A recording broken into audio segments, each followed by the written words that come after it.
Pickaxe.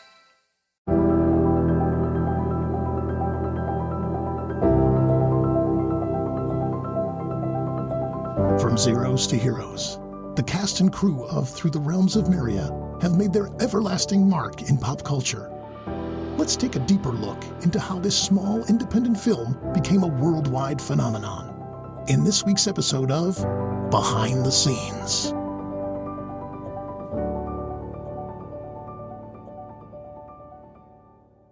All right, we all good to get going? Yeah. Do we want to do the clap again to get Ryan situated?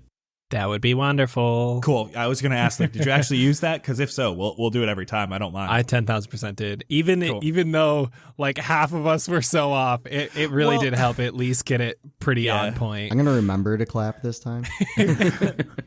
With the Discord lag, it's a little rough. But I get it. It's all right. It's all right. Who's counting down today? Oh, that's a good question. Go ahead.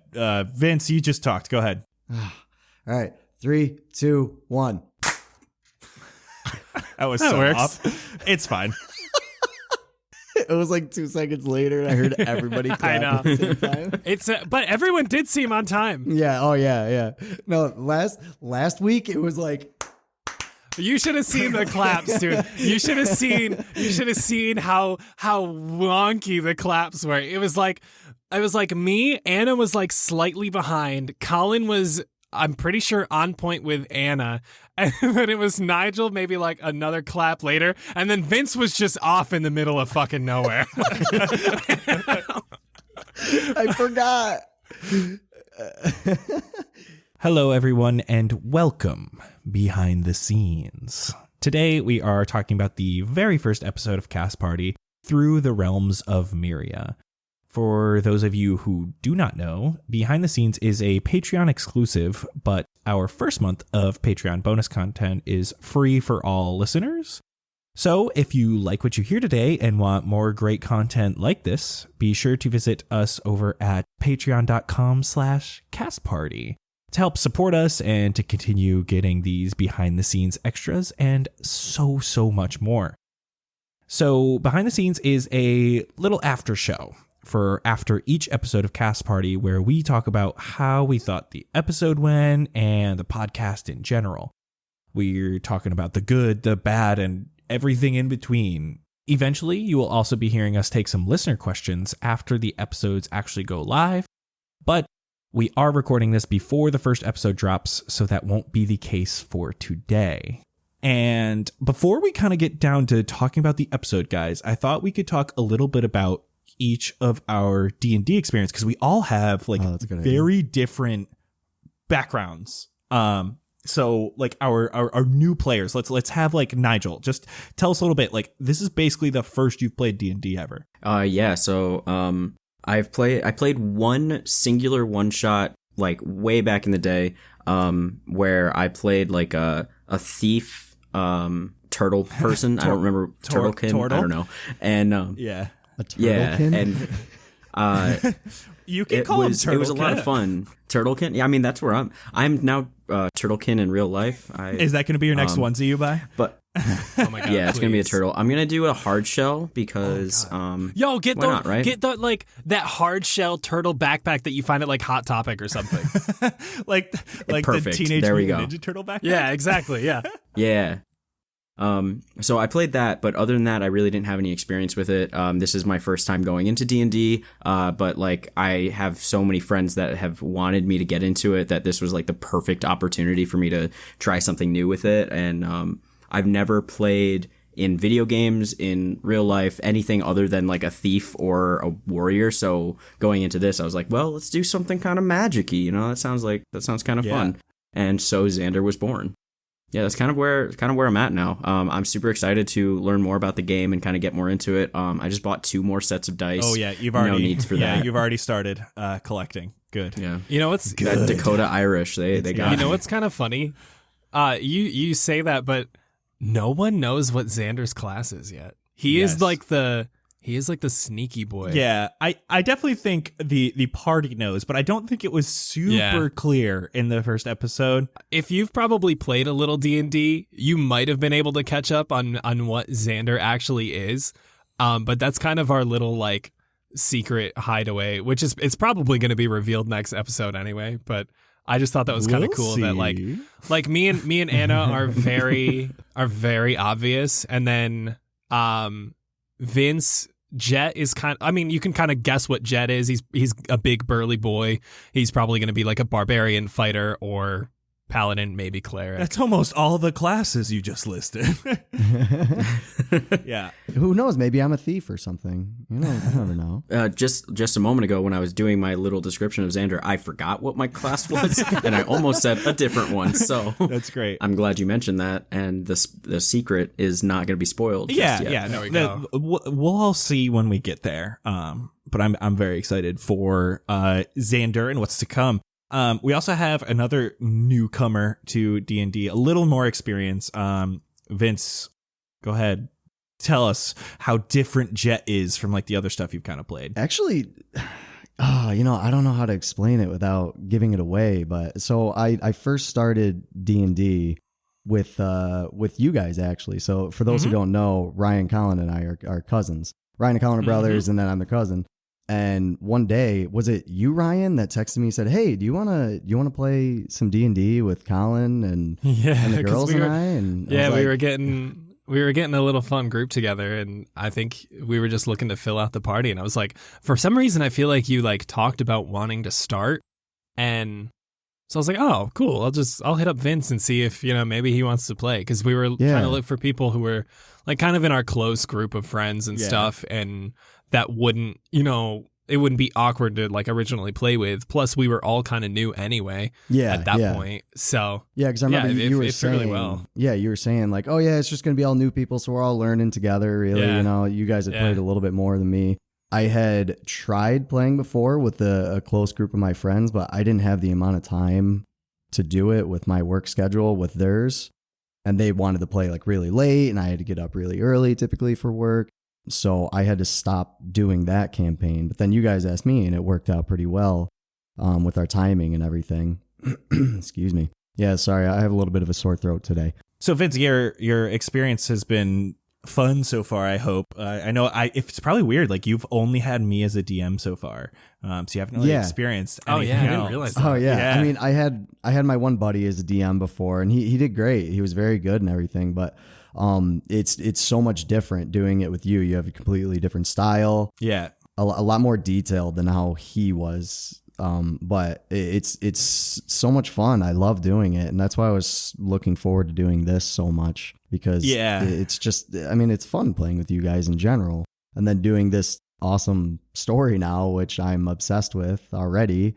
I know. I've done one stinking episode, and I know, seriously. I loved the as we were getting to the end, like, you're like, you had this like such a genuine like, what? As he it was amazing. I didn't know if you guys were going to hear that. Oh no! I was heard phenomenal. it, man, trust me. I kept it in. It worked really, really well. So yeah, it was so great, and it like just showed like, and I could hear like the genuine like curiosity in your voice, and like you got mad like when it ended at that point. And so I was great. Already starting off with the cliffhangers, already excited. But yeah, I'll do me really quick. I've been playing D&D for like 2 years. I started out as a player. Obviously, I didn't jump quite into DMing, and I only played for like 2 months before I was like, yo, I want a DM. Yeah, that's quick. I know, he jumped right in. It was one of those things, like, after we started playing, I was like, yo, I want to make up my own stories. I want to do this. I want to do that. And so I like immediately started like world building, and I got a group of like a few friends who had never played before who all wanted to play. And I was like, that's perfect, because they won't have high expectations. So that was like the best thing. I was like, if I fuck up DMing really bad, they won't even notice, right? And then basically since then, I DM way more than I play. I luckily am living with a few people who all play D&D. So we still play D&D all the time, and I still get that character time where I don't have to do like the prep work and do all the voices and all the notes and everything. And I could just like show up ready to play and have a great time. But yeah, I've definitely become a forever DM quickly. And I think I've fallen into a DMing style very, very quickly, and I'm like really comfortable with it. But definitely like this first episode was so different from that, because it wasn't like in a world, and like we had like real people, and there was like, you guys did such a good job of role playing, like that big reveal of like, oh, we're not in this studio anymore. And like, it was just like all this stuff that I just absolutely loved. So yeah, let's go. Ryan, go ahead. We'll save Anna for last because she's definitely got the most experience. Mine's probably a little less expansive than hers. I actually started like probably a year ago. I think next month. I used to work at GameStop, and our manager wanted to get like a whole coworker kind of game together. So one day he came in and he had character sheets for everybody and just started handing them out to all of us. And he was like, Sunday, my place, we're going to hang, we're going to gather some snacks. We're all going to play D&D. I'm going to DM. I want to introduce you guys to Dungeons and Dragons. So it's crazy. Like if he didn't do that, I mean, I wouldn't be here doing this podcast with you guys. So which one was it? Who was it? Anyone I would have known? Alphonse. Oh, okay, yeah, that makes sense. I could see him being that kind of dude. Oh yeah. So it was kind of funny. He made all of our characters based around like ourselves, like our own personalities, to kind of go off what we would kind of enjoy playing first off. So like he made me a bard, obviously, because of from Lambs to Lions and all the music that we do. So I actually really enjoyed playing the bard. I didn't get to like experience the full effect of like making all these fun bardic inspirations or all that stuff, because he did kind of pick out like all of our spells and everything, and I was still learning at the time. So it was like, oh, what? I'm just gonna sit back and inspire people and shoot my little bow and arrow because I didn't know what to do. But it was fun. And then we slowly started getting like our online group together because Colin started DMing, and then COVID happened, so we were strictly at home. We were playing all the time. Yeah, we've been playing a lot, and that's how this whole thing kind of progressed. We wanted to stay creative. Me and Colin can't really do much music stuff recently. We can't travel. We can't really go into the studio or anything, so it's kind of tricky on our end. But we still wanted to be creative, and that's kind of what brought about Cast Party. Yeah. It's been really interesting watching you, because like you said, Alphonse, like he gave you a character sheet.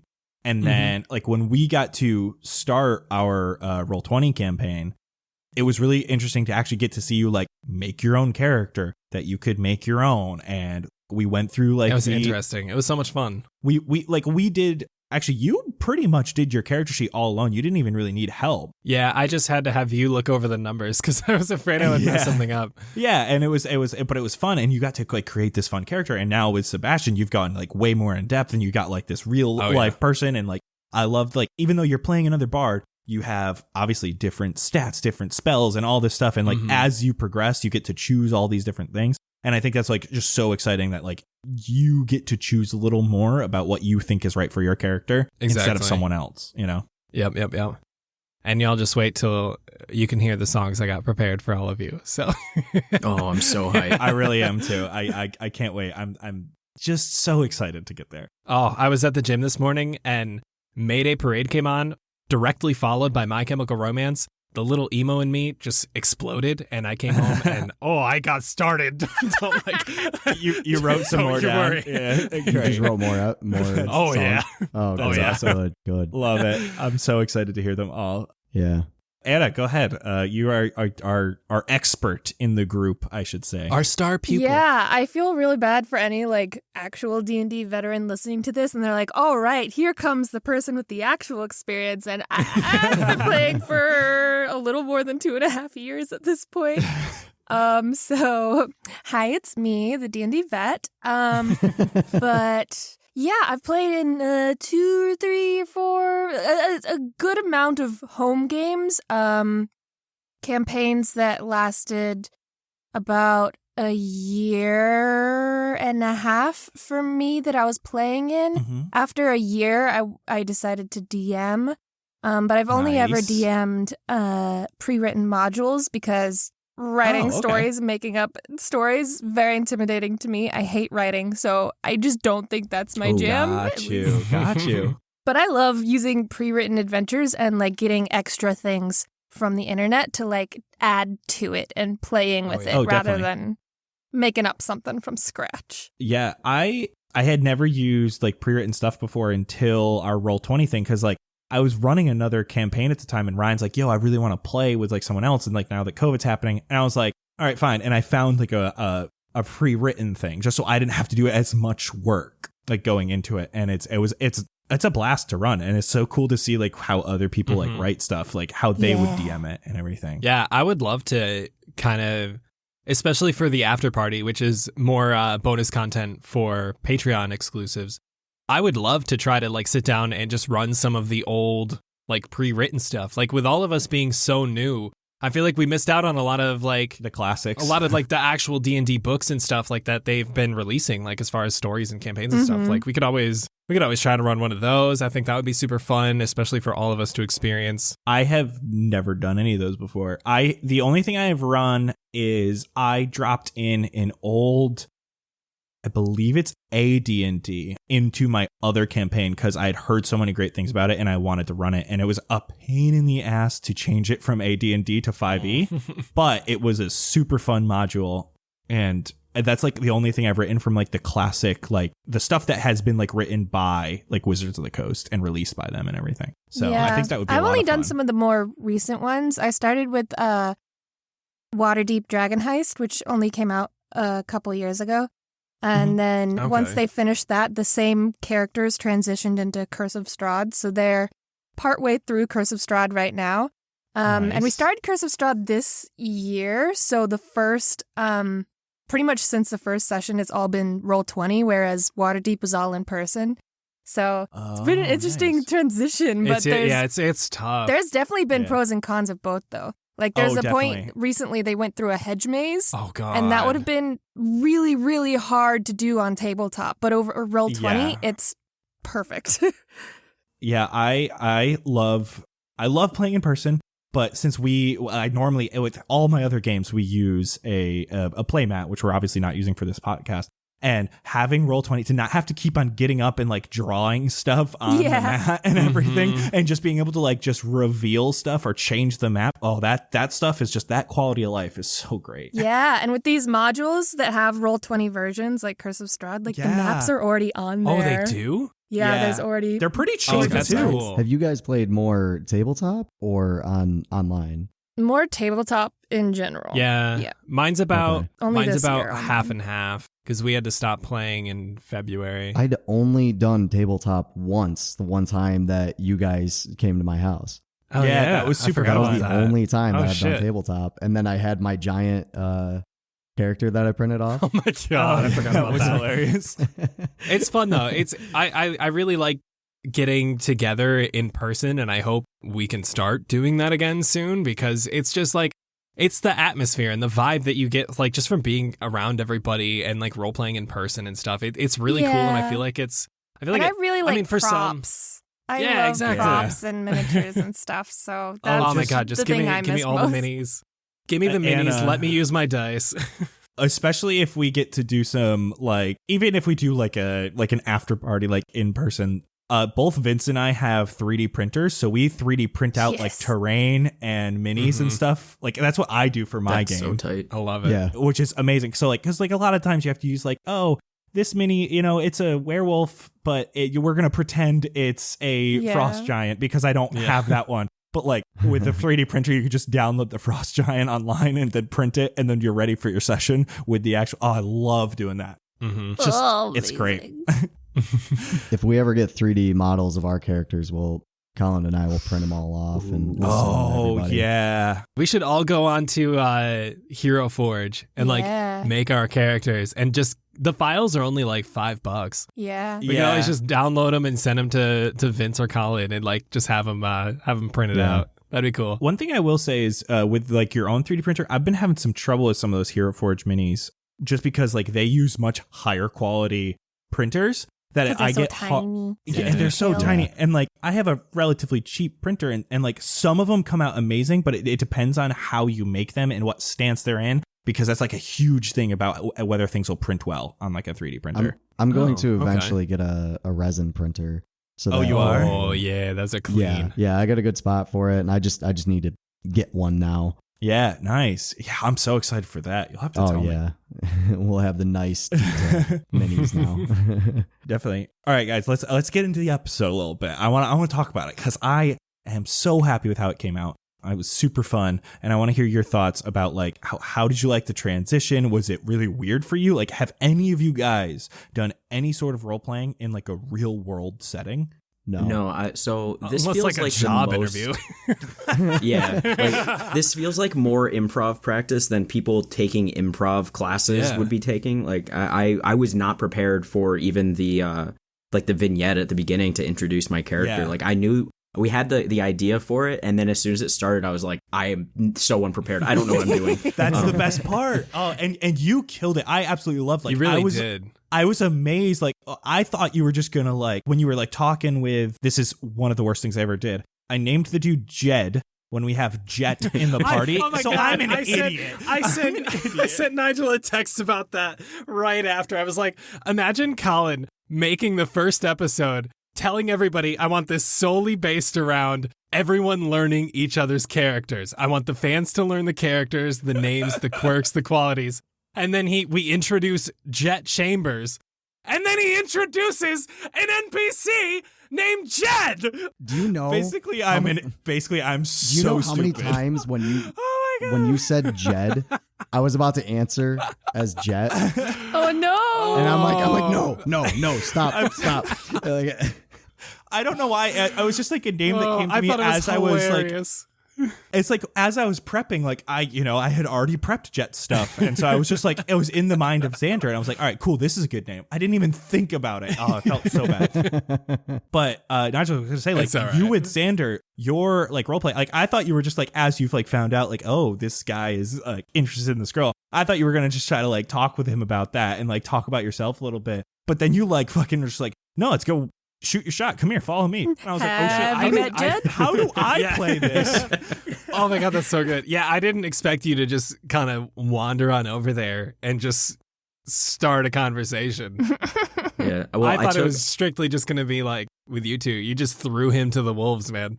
Mm-hmm. Well, I let my inner Xander take over, and like he really doesn't have that filter to like stop him from saying shit. So like he just went right for it, and he's like, all right, well, I can't talk to you about this. I got to talk to them about this. Let's get into this. Hell Yeah. And you killed it. And then I was forced to be like on the spot. I had very little information about this girl. I just like made this girl up to be like this dude's love interest. And on the spot, I have to think of like, what's her personality? What does she speak like? All this stuff. And I love that stuff. Like when I'm DMing, it's so fun. But like it was so weird role playing like this like kind of quirky, quick spoken girl that you're just like threw this quiet dude at, and I'm like, I don't know how do I do this? And then you're talking about chlamydia, and I'm like, what the hell, Xander? you guys started Jesus talking about Christ. the koalas with chlamydia, and then what did you name the one koala? It killed little me. stuffers. Little stuffers. Oh my Oh my God, I boy. died. I could not hold that one in.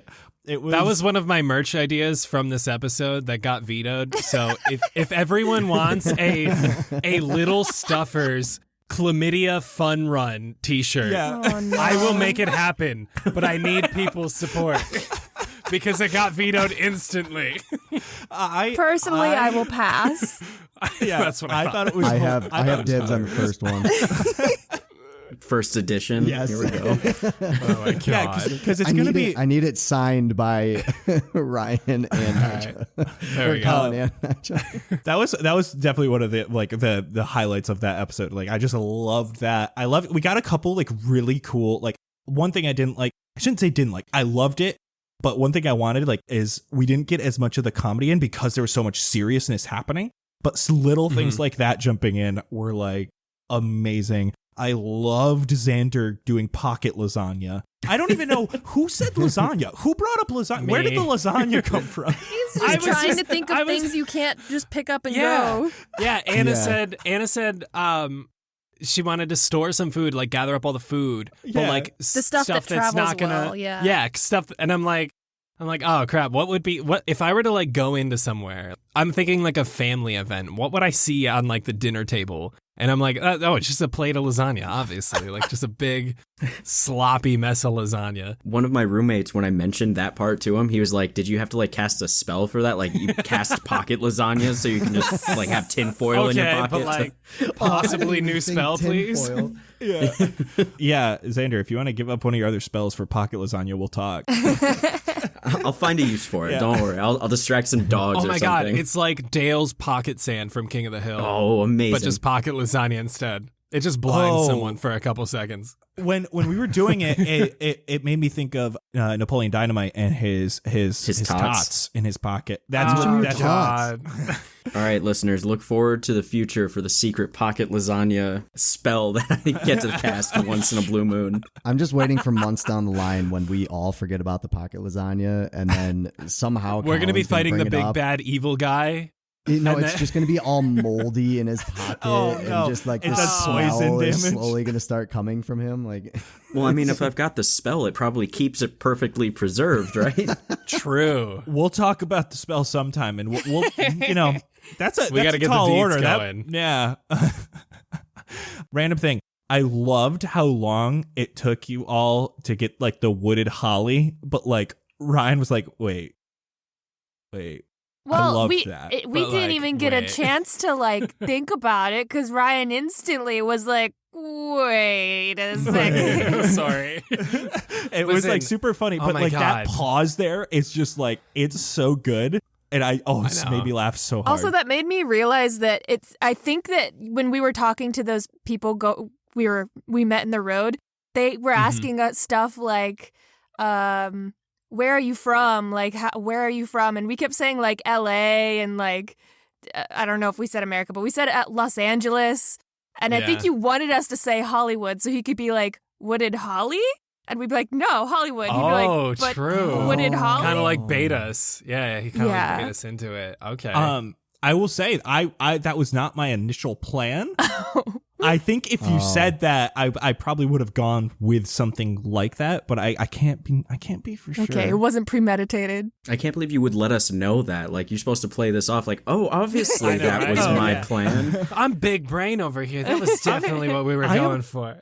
I am not going to lie to our beautiful Patreon subscribers. Don't do that to me. Well, you're not lying to them. You're lying to us. That is also them true. On top of that. Well, and they're more important to me than you are. Sorry, guys. I love you. Oh, okay. But no, trust me and Colin send each other just puns probably like 10 times a day. So I've had to deal with this for 27 years now. No, wait. No, you're younger than me. I am much younger than you. Yes, Colin came out the womb spouting puns, so 24 years. There you go. So you're 3 years older? I am 3 years older than him. Oh my god. Yeah. I've only had it for like 5 or 6, but I feel like he only sends me the worst ones that he can possibly find. For Nigel and I have a very specific way, like we have very, very specific jokes that we send each other, like just memes and just crappy jokes all the time. They're just so specific sometimes that it gets like no one else would understand half the Oh my god, Colin, it's hilarious. Like the one I sent you earlier. I don't remember which one you sent me earlier. I'm so sorry. Well, it's not going to translate well into podcast form, all so right, I'm going to skip it later. Yeah, hit me up later. I'll send it to the Discord right now. This is reminding me of something. Does anyone have any like good easel recommendations? What? What's easel? Easels to paint on? Yeah, like for painting. Because like I've heard about like this one brand. It's called Vind. No, oh my god! Don't even continue. Stop. The Vind easels. Jesus Christ! You so much. Oh, we got Vince. So yeah, you got Vince there, Nigel. Speaking of puns, okay, I'm gonna let Vince get it out of his system. Does anyone want to take a 5-minute break while he laughs? And we'll come back. Oh my god, that would be perfect. I have to pee so bad, dude. What? So we were just talking about puns. So this is one thing I want to bring it back to, Xander. What you said in or I should say Nigel, because you did say it out of character. you were asking like after the wooded holly pun, you were like, oh, I kind of want to go back to the spell and see if there were any puns. And it's not any puns, but I figured we could talk about this because it's actually really interesting. Because like obviously we all knew the podcast, the whole storyline, at least the intro of like, oh, these people get sent from the spell. So like you guys all knew this spell was coming. And as I was prepping, I was like, yo, I need some dope ass words for the spell. And so I sent Ryan, I was like, yo, just if you're bored, come up with something. Because I was like at work at the time and I was just like, yeah, just write something up. And he just sent me that. And I was like, yo, that's amazing. What is that? Oh, you came up with that whole thing, Ryan? Yeah. Oh, wow. Right. Go ahead and tell him like what you did to make that because I love it. So, well, do you want me to give it away? I don't know if this matters in the story at all. You tell me. I mean, because I'll do it. Go ahead. It's. You want me to spoil it? I mean, I don't think it's. No, wait. You're gonna give spoilers? I don't think it's a spoiler at all. It's not a spoiler. Like this is just go ahead because I promise it's not a spoiler. No, you're good. I have to go find our notes because I wrote it down in our episode notes that we were all taking. Right here. If you want me to throw it in the Discord, I got it. Don't worry. Okay, never mind. I had to pop into our episode notes, which I probably should have had open already. Man. So I basically wrote a little poem, and then I kind of just messed with all the words and made it sound magic-y. Yeah, just mess with like the letters and shit to make them not sound like real words. Yeah. The original, the spell, I should say, is True or Angel, Rescom by Rot, Heath no Treeth, Silos home, thy or not. Mm-hmm. Which the poem that I originally wrote, if you want to call it a poem, it's just a little rhymey thing, was tree or angel, overcome by rot, here nor there, but home you are not. Oh, that's cool. And then, and the first line, tree or angel, Hollywood or Los Angeles, overcome by rot, which is kind of like our, I guess kind of real life now actually, but I was thinking more like because there's all these skeletons and like stuff through the realms of Myria. That's kind of what the whole epic battle scene was. Like they were being overcome by skeletons and like zombie magic-y people. So yeah, fun little fact. Yeah, and I loved it. It was great. And I just like when Nigel asked, I was like, yeah, we could talk about that. Like, because that's like a small little thing that like, you know, we wouldn't have gotten to talk about anywhere else. So that's why Behind the Scenes is amazing. One other thing I was wondering, because you guys got the Hollywood pretty quickly. Did you guys notice as you were walking around Wooded Holly, I was like telling you like how they have the hills. Yeah, I noticed the hills. Yeah, the hills in. But the other thing was like, all of those signs, like they have like these brick roads and they have these big square brick signs on the ground in front of each place that like has the name of the place. That was supposed to be a little bit like the like Hollywood Walk of Fame, like the big like squares, like that's where each thing was. Square brick makes me think like little bricks lined up in a square. Oh, I don't know. Maybe I just didn't do a good job explaining it. But I wanted like these large square bricks in front because like everything else was like this brick path and like just the big bricks in the center that like kind of like showed like towards each entrance like, oh, this is the Hills Inn, this is Smithy, this is X, Y, and Z and all that stuff. Okay. I was thinking like Yellow Brick Road, but not yellow. Yeah, I got you. That's where my brain went first also. Well, maybe, you know what, let's just cut all this out and pretend it never happened because now I'm feeling bad.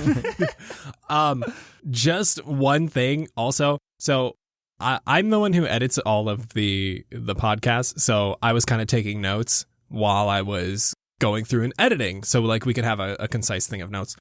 Something I messaged everyone was frickin' Kingsley was handed a piece of paper with the spell on it. And now he's gone. Yeah. Tight. So yeah, if we had that piece of paper, the podcast would be this over. could have been over in 2 episodes. But I didn't even catch the fact that he got the piece of paper. Oh my god. I don't want to say it. I don't want to give spoilers or anything away now. What? Oh, I have an idea of. I have an idea. It's conspiracy theory. Oh God. Are you ready for this, Xander? Yo, wait, hold on. Oh, yeah. I'm gonna mute myself because I don't want to hear it. Guys, what if the thing that pointed at Kingsley? Yeah. Oh my God. What if it pointed at him because he has the spell in his pocket? What pointed at him? The little marble that ball. crystal ball thingy. Oh. Yeah, the message ball. So Oh, Oh my damn. God. It wasn't wait. pointing at him. It was Well, pointing so- at the spell. I think because Yeah. well, it only directly pointed at him. I thought it would be that because he was the one that cast the spell, and he was like, oh well, that magic isn't allowed here. So I'm assuming like Kingsley might have some like innate fucking crazy magic in him for whatever reason, or it just translated into this world. And because he was like, yeah, it was like, oh, that magic, that kind of magic isn't allowed around here. But I don't know what that kind of magic means. Yeah. Yeah. And it directly pointed to him because like, so it could have pointed to Xander. It could have pointed to Blueberry because they're technically both spellcasters. But Kingsley might be We don't know if Xander is. Well, Xander already gave it away. Nigel kind of let it slip that he is a spelly boy. But we're not going to tell everyone what yet. But yeah, I'm wondering if Kingsley's is just I don't know if it's different kind of magic. I don't know if it's like good magic, if it's bad magic or what. So it could just be like the power level of the magic though, because true, like, yeah. Yeah, I don't know, like power levels are usually, I feel that was my interpretation of the we don't use that kind of magic around here, is like it was that level of magic. Yeah, just rather because like power. I'm guessing that people can like do like the little like druid craft like flowers popping up or Yeah, maybe cure wounds. like Like they probably Yeah. don't just stitch people up if they have Yeah, people or who can the- do magic. the one that like makes things taste better or whatever. Prestidigitation. Yeah, Blueberry. I'll even say like, as she was trying to heal up Kingsley, that would be like a ritual version of like cure wounds, which I don't think Right. you can actually do. But it's basically like she was doing like essentially magic to him. So she was using like light versions of magic to try to She just heal. might not have known it.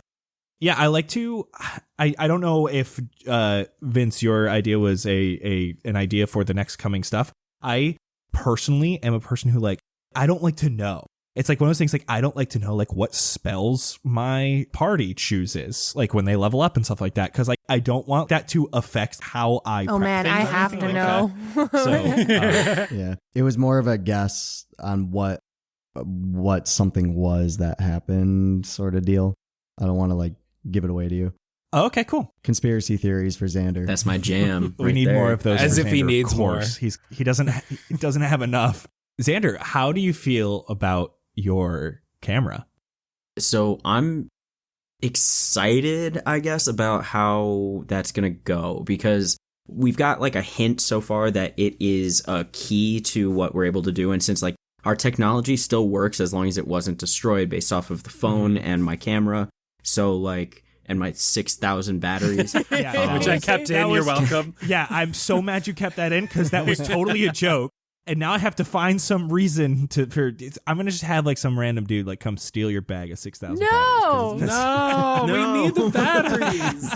Come on. So like one of our initial thoughts was, using the camera as like a part of what Xander can do, because it's like his focus in life. And so I'm excited to see like how we can fit that into this world and how it's going to like lead to like more character development, which is weird to just like place it on this singular object. No, but I think based on like what you wrote about Xander, what you want Xander to be, I think it fits his character perfectly, and I am so excited. I have big plans for Xander, Oh boy. and I'm very excited. I'm curious what the word is. Yeah, the words showing up in the pictures is like Yeah, one of the most that's interesting creepy. parts of the episode. And yeah. because I couldn't see it, he could. And I'm wondering if it's going to be the same word, or if it's going to be like, or if it's going to be different words, if it's going to like be sentences, if he's going to start seeing things. I'm so curious, because like that's when you asked me to look into the camera, I was just ready to be like, oh my gosh, that says Namora. And then Colin interrupted me. He was like, you just see smoke. I was like, oh, Well, that's Yeah. interesting. Ooh. Yeah. That felt great. I was hoping that was going to be what was going on there. Like, I was hoping that I would show it to someone else and no one would see what I'm seeing. Oh, Like, I'm so glad that I would like had that prediction. I'm glad you like that because I'm very excited for it. I will say, the first picture you took, I almost tried to coax you into like looking at it, but you didn't specifically say you looked at it. So I wanted to let that stew because you did take 2 pictures. He took 3 pictures actually. Did he?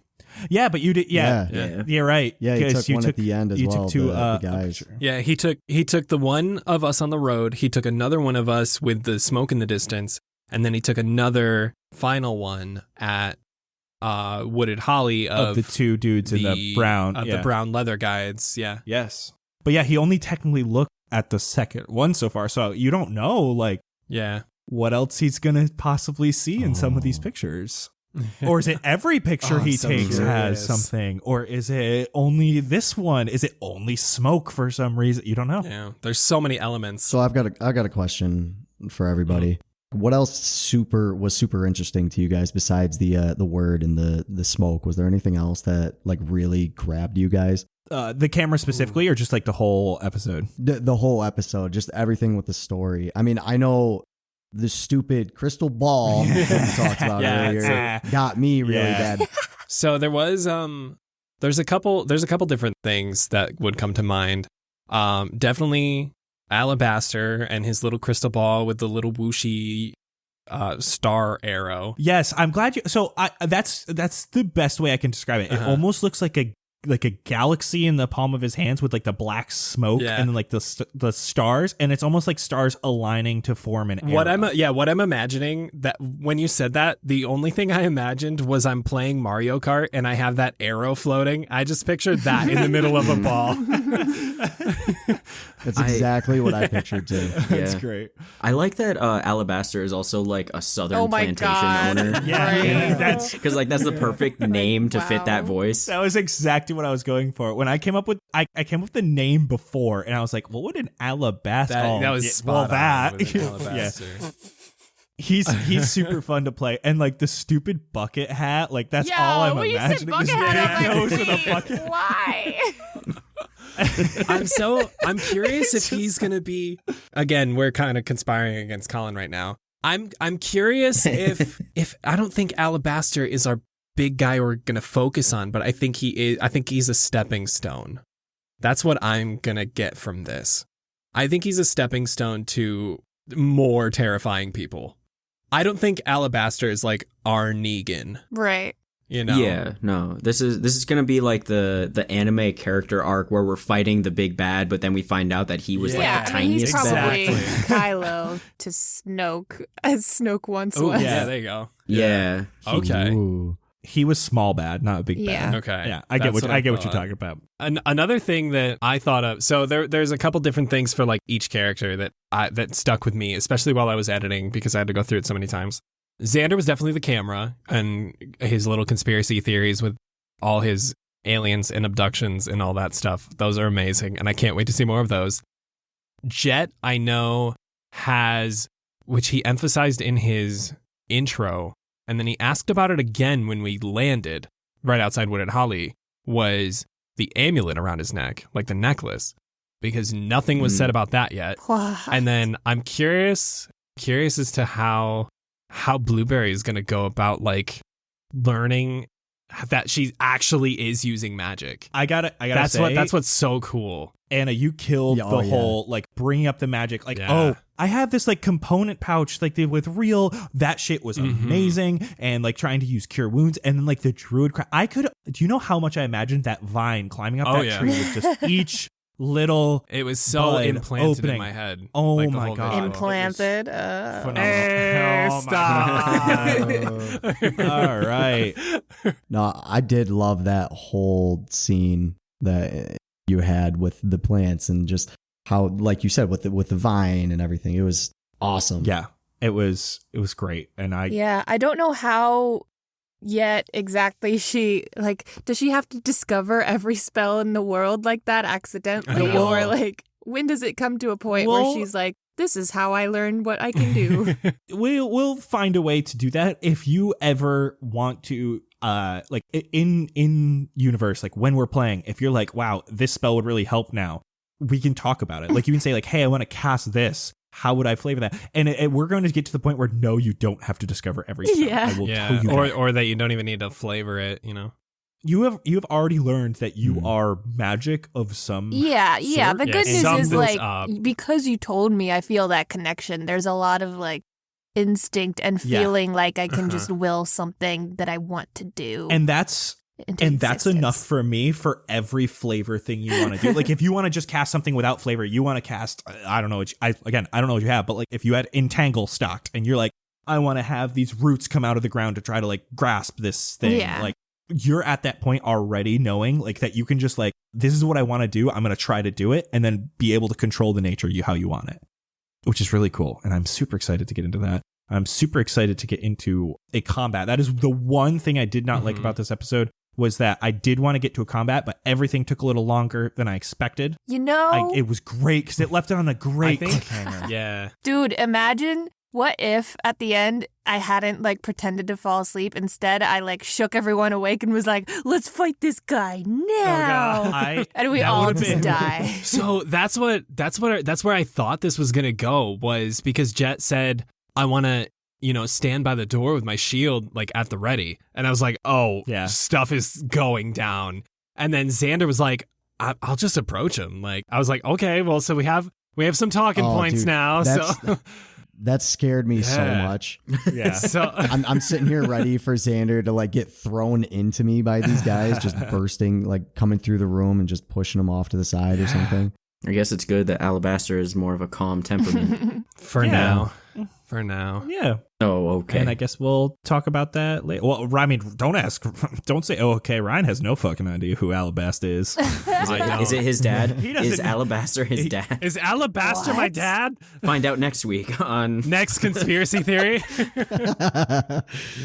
Could you imagine, though, if, like, the next episode, Sebastian just comes in talking with, like, that southern drawl accent? What? I don't think I could even pull that off right now. I had a blast doing it. That was one of those things I had to, that's one of the things I, like, try to do a lot. I had to practice the southern accent. I don't know if anyone else thought about this, too, while he was doing that. All I could think of was the episode of The Office with Caleb Crawdad. Oh, yeah. I thought he was Caleb Crawdad. I actually don't recognize that right off the bat, which is weird because I've watched The Office all the way When through. they were like about to get, or they were finding out that day if their branch was closing, and Michael plays that the murder mystery game, and he's Caleb Crawdad. Caleb Crawdad. Yeah, that's right. I can't say that's what I was basing it off of. I was literally just going for a big kind of southern dude who was kind of like sweet, almost like a Western film almost. Yeah. I said these parts. We don't do that in these parts. Yeah. I went super stereotypical with Alabaster. Yeah. But he was super fun.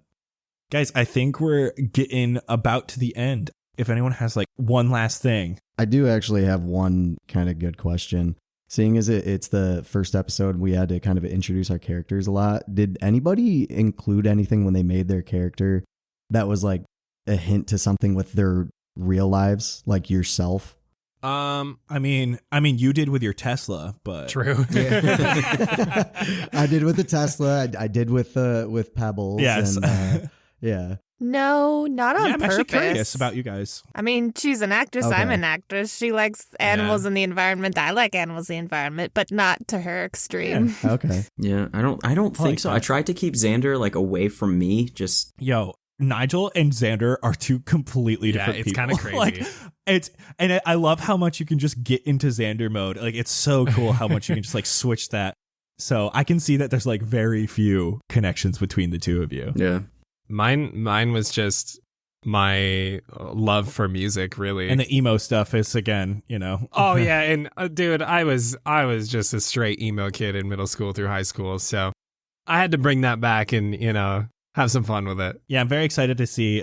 We have an idea of like some of the stuff Sebastian has in store from one of our tests one shots. So I can't wait for the audience to hear that. But with that, if you all enjoyed this first episode of Behind the Scenes, we'll have many more to come. They come out for every single Cast Party episode, and you can get access to them by joining us at Cast Party on the Patreon, patreon.com/castparty. And we will see you all next week with another brand new episode. We are going to see exactly what Alabaster's all about. Hi. Oh. Bye. Bye. Cool. I'm going to go make cookies.